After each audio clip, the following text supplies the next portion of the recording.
สบายดีทุกคนมาพบกับดาลีผู้สาวลาวเหนือมื้อนี้พอดีฝนตกเนาะทุกคนเนาะก็เลยบ่ได้ถ่ายคลิปตอนที่เปิดเลยได้ถ่ายคลิปตอนที่ออกตลาดเนาะแวะซื้อแนวอยู่แนวกินกันเลยมื้อนี้ลีสิพาทุกคนมาเฮ็ดแกงหน่อไม้สำหรับของชาวเมืองหลวงชาวหลวงพระบางเด้อเดี๋ยวเฮามาเบิ่งมาชมนำกันว่าแกงหน่อไม้ของเฮาสิออกมาหน้าตาเป็นแบบใดเนาะเดี๋ยวเรามาเบิ่งมาชมพร้อมๆกันเลยแต่ตอนนี้แมนลีกำลังออกตลาดเนาะซื้อผักซื้อมีเพื่อมาเฮ็ดเมนูของเฮาในมื้อนี้ก็ถือว่ามีหลากหลายผักเลยเนาะที่เฮามาเบิ่งมาซื้อในมื้อนี้ขอบใจ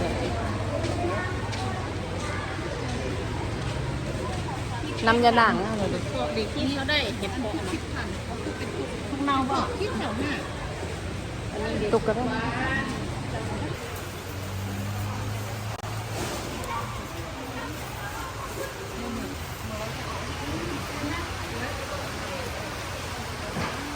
ผักบัวหัวบัวหัวเทียมผักอีตู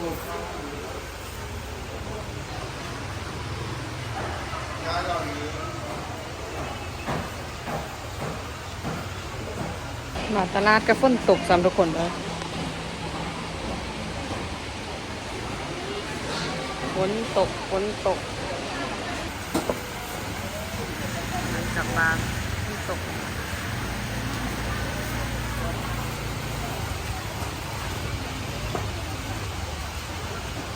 มีพอไปเก็บเห็ดมาทุกคน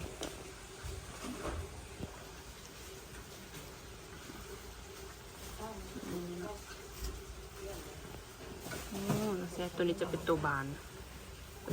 แล้วเห็นยังเห็นคนฮะทุกคนนี่ตัวนี้จะเป็นเห็ดพวกที่พอไปห้ามาเนาะตัวนี้เป็นเฮาบ่ได้ซื้อเด้อไปเก็บเองพอเป็นคนไปห้าอยู่ป่าพุ่นล่ะทุกคนนี่ได้มาน่าแซ่บแฮงตัวนี้จะเป็นเห็ดที่เฮาตอนนี้เฮากำลังล้างเนาะกำลังล้างให้สะอาดแล้วเฮาก็สิมาเฮ็ดเป็นอาหารของเฮาในมื้อแรกของมื้อนี้นี่ฟ้าก็ฝนได้น้อยนึงเนาะนี่บรรยากาศคักหลายทุกคนบรรยากาศดีเนาะนี่ตัวนี้จะเป็นที่ตูมันยังจุ่มอยู่จะบ่ทันบานเทื่อเนาะตัวนี้จะเป็นตัวที่บานแล้วแต่มันเห็ดชนิดเดียวกันทางบ้านลีเอิ้นว่าเห็ดปวกค่ายกะแพงเติบได้ทุกคนอันนี้นะนี่ตอนนี้แม่กำลังทำความสะอาดล้างเนาะล้างให้สะอาดล้างน้ำอุ่นแล้วก็ล้างน้ำเย็นอีกให้สะอาดแล้วก็เฮาสิมาเฮ็ดเป็นอาหารแรงของเฮาในมื้อนี้นี่ทุกคนแล้วก็ยังได้มะม่วงปลานำอันนี้เป็นมะม่วงอยู่ป่าเอิ้นว่ามะม่วงซ้อตัวนี้มันพอกระเก็บมาตัวนี้มันมะม่วงซ้อทางบ้านลีกินกะปาดมะม่วงนี่แล้วจะเอาอันแกนออกเนาะข้าวหยักมากินเนาะตัวนี้แซ่บแพงนี่เดี๋ยวถ้าข้าวหอสุกก่อนเดี๋ยวได้ตัวนี้จะเป็นมะม่วงซ้อแล้วทางบ้านลีเอิ้นกินหอมแพงหอมแบบบ่คือมะม่วงแบบอื่นนะทุกคนอันนี้เป็นมะม่วงที่แบบหอมเป็นกลิ่นที่หอมหลายเอาข้าวหยัดใส่ตรงเป็นข้าวที่ร้อนๆน่ะแซ่บเนาะนี่ก็เป็นฮอดข้าวยามแลงของเฮาก็นึ่งข้าวเป่าไฟแบบนี้แหละเนาะกินข้าวเหนียวร้อนๆส่วนใหญ่มันเฮาจะกินข้าวเหนียวอยู่บ้านจะใช้เป็นดังฟืนดังถ่านดังไฟแบบนี้เนาะบ่ค่อยได้ใช้เป็นพวกประเภทแบบไฟฟ้าในการหุงข้าวเพราะว่าความเชื่อแล้วก็ความสัมผัสได้ว่าข้าวบ่แซ่บบ่หอมเฮานึ่งใส่หัวไปสิละใส่ถ่านใส่ฟืนใส่ไฟไปสิละข้าวหอมแซ่บว่าเอาโจทย์ให้มันโจทย์กับแอมเก้ามันจะเสี่ยงเอานี่อายเขาเดี๋ยวจังเลยเราสิปีนเข้ากันไปเปลี่ยนญี่ปุ่นก็จะดูจะถ่ายอันนี้มันโอ้มันเป็นปีพวกทุเรียนก็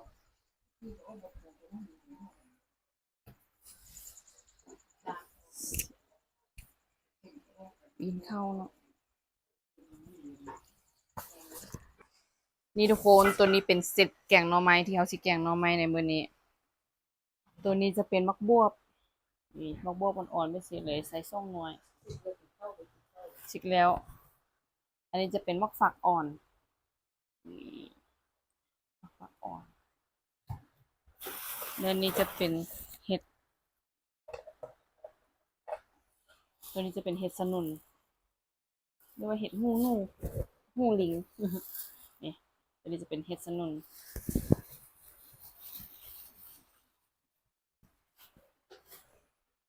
แล้วอันนี้จะเป็นมะแขก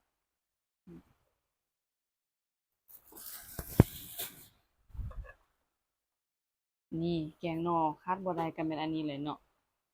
ตัวนี้จะเป็นผักเน่าบาลีเอิ้นว่าผักเน่าเนาะเพราะมันเป็นกินแบบกินแห้งๆตอนดิบนี่ดมแล้วเป็นกินแห้งกินเหม็นแต่ว่าเวลาต้มสุกแล้วหอมเนาะแซ่บและอันนี้ผักกูดไห้ผักกูดนี่จะมีแต่ยามที่จุดไห้เด้อทุกคนนี่จุดแล้วจะมี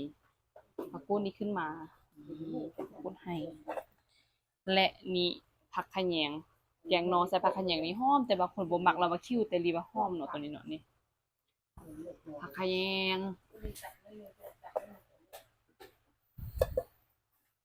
เดี๋ยวเราไปล้างกันเด้อนี่ตัวนี้นี่แค่บ่ได้แกงหน่อไม้ก็ต้องมีน้ำยานางนี่เขาจะซื้อเป็นน้ำยานางที่เขาเจ้าคั้นแล้วเนาะเป็นน้ำแบบนี้มาแล้วปกติก็คั้นเอาแต่ว่ามื้อนี้บ่ทันกันเลยว่าซื้อเป็นตัวเขาเจ้าคั้นมาเลย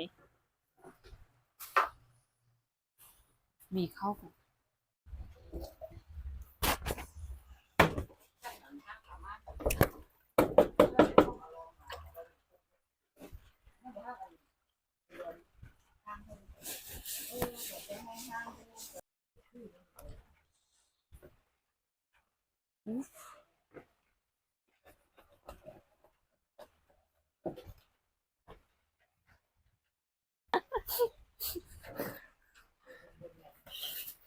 เหยียบเข้า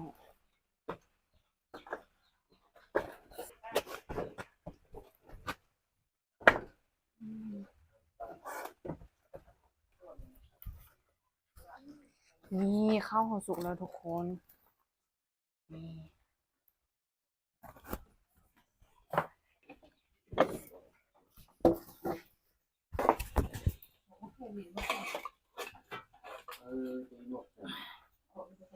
ฟ้านเอาว่ะต้องเที่ยวมีอย่างฟ้านเอาคือกันเรียกเสียบออกเรียกเมื่อนนิดหนึ่งเรียกเสียบ ไปได้กระปุกมันน่ะเป็นสุดใจแล้วหัวล้างผักก่อนเด้อวันนี้นะนี่อย่ามาล้างผักกันล้างผักกันก่อนนี่ตัวนี้เป็นผักที่เขาเกี่ยมไว้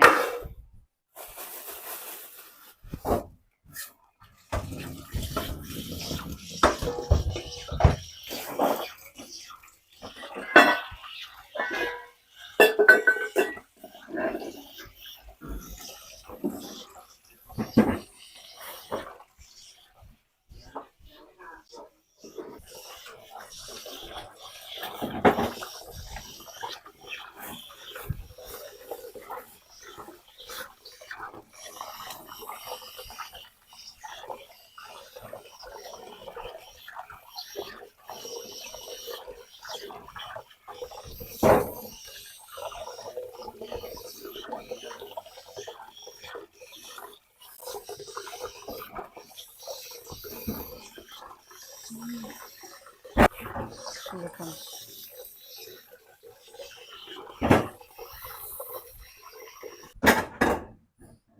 อันนี้ทุกคนและนี่จะเป็นหน่อไม้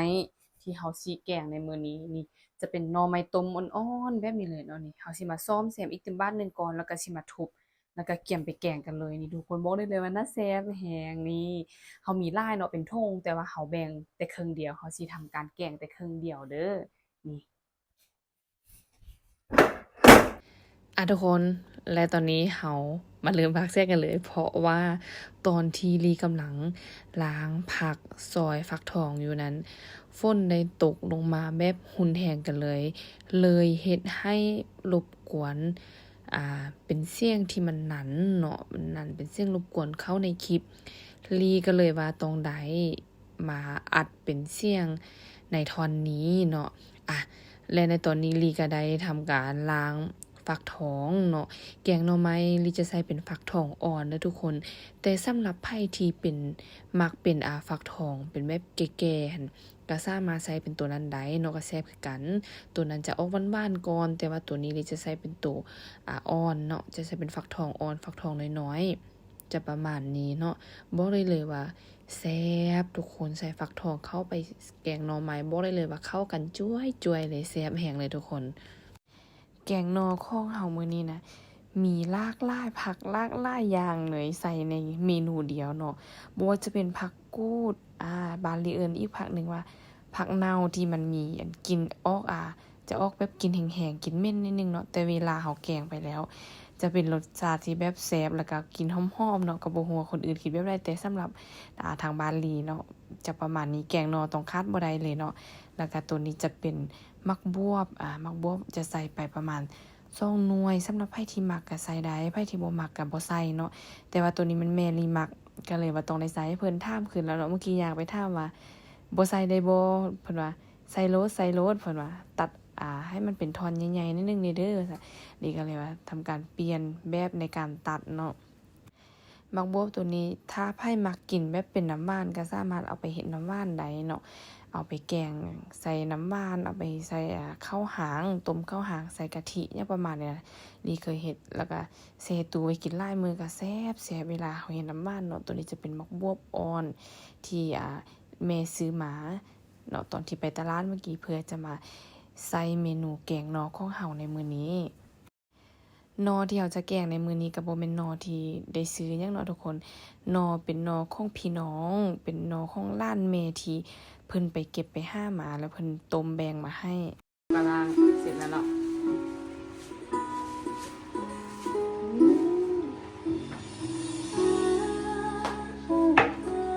ตอนในตอนนี้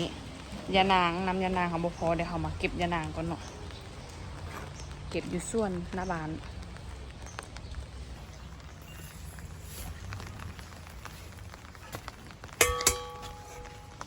ให้ใส่แองก่อนอันนี้ผัก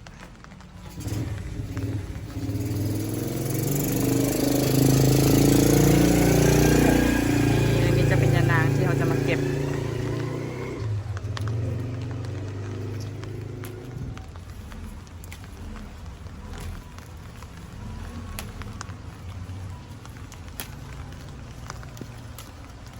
แล้วก็เก็บยานางก่อนเนาะนี่เก็บยานางของเรา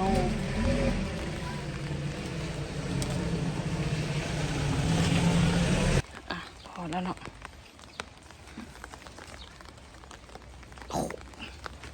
แล้วเนยขอบใจนี่ยานางของเรากระไดแล้วเนาะเดี๋ยวเราไปคั้นยานางอีกตื่มก่อนทุกคนในตอนนี้เรามาตำข้าวเบื่อกันก่อนเนาะ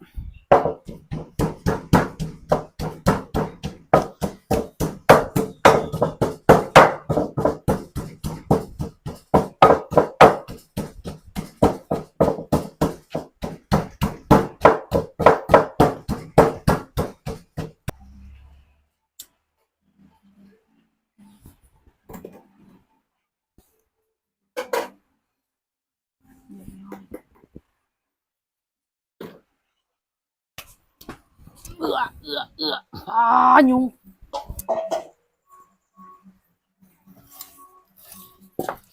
มึงฝืนกะลูกใหญ่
คนไปแล้วได้น่าแซ่บบ่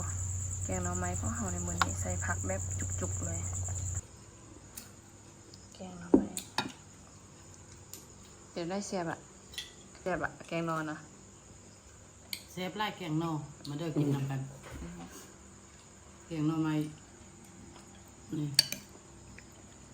ใส่เห็ดสนุน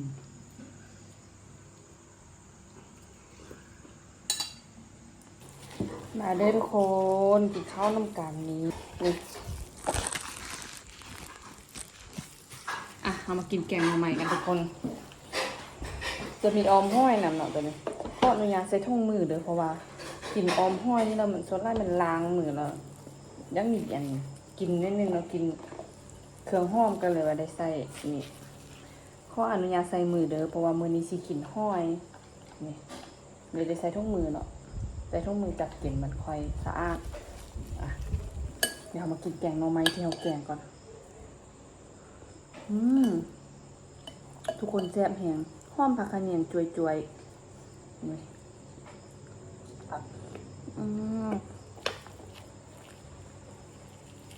โคตรแซ่บเลยใส่ผักขะเนียง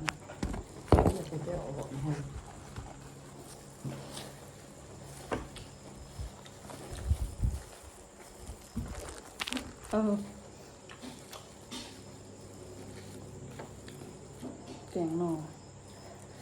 ใส่ลากไล่ผักเลยเนาะมันเนาะ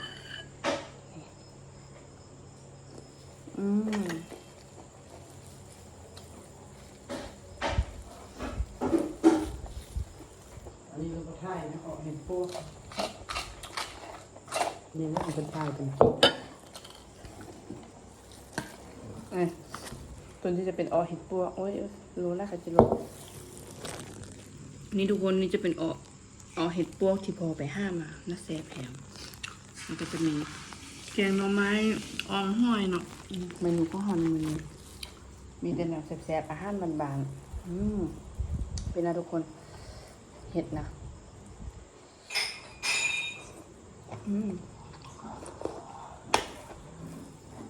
อยู่กับข้าวเหนียวร้อน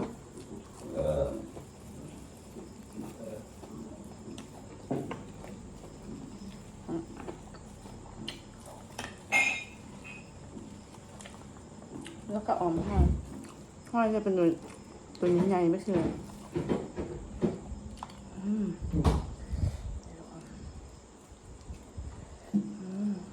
นี่ตัวห้อยเนาะแจ่มๆแน่เลย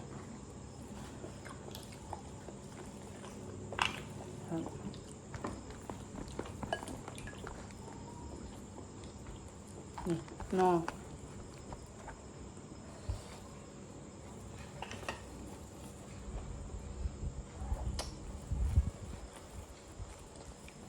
นี่น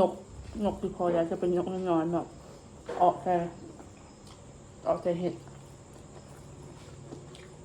ข้างนก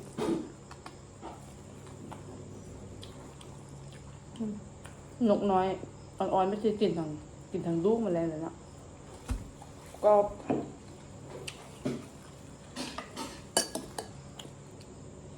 นี่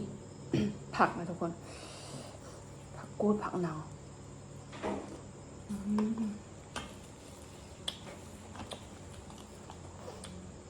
ห้อย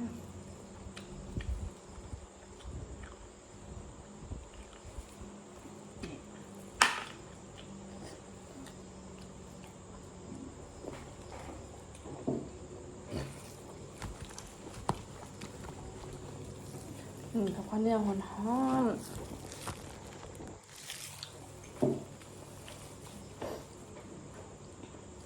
เห็ดนี่นะตำเจียวแซ่บ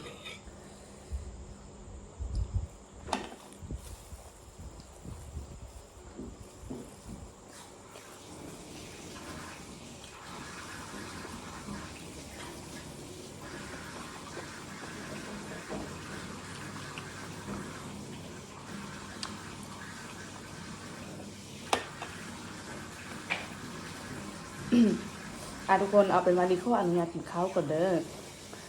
พอดีแบตกระซิหมื่นเลยเนาะเอาเป็นว่าเจอกันในคลิปต่อไปสำหรับคลิปนี้อย่าลืมกดกระดิ่งแจ้งเตือนพร้อมกดติดตามไว้ด้วยทุกคนเพื่อจะบริพลาด คลิปต่อไปเนาะดนๆอาจจะมาลงให้ทุกคนในเบิงในสมนิดนึงเนาะเอาเป็นว่าข้ออนุญาตไปกินข้าวก่อนเด้อสำหรับมื้อนี้ดาริซ่าแล้วเนี่ยสิได้ข้อลาทุกคนไปก่อนสำหรับมื้อนี้สบายดีบ๊ายบาย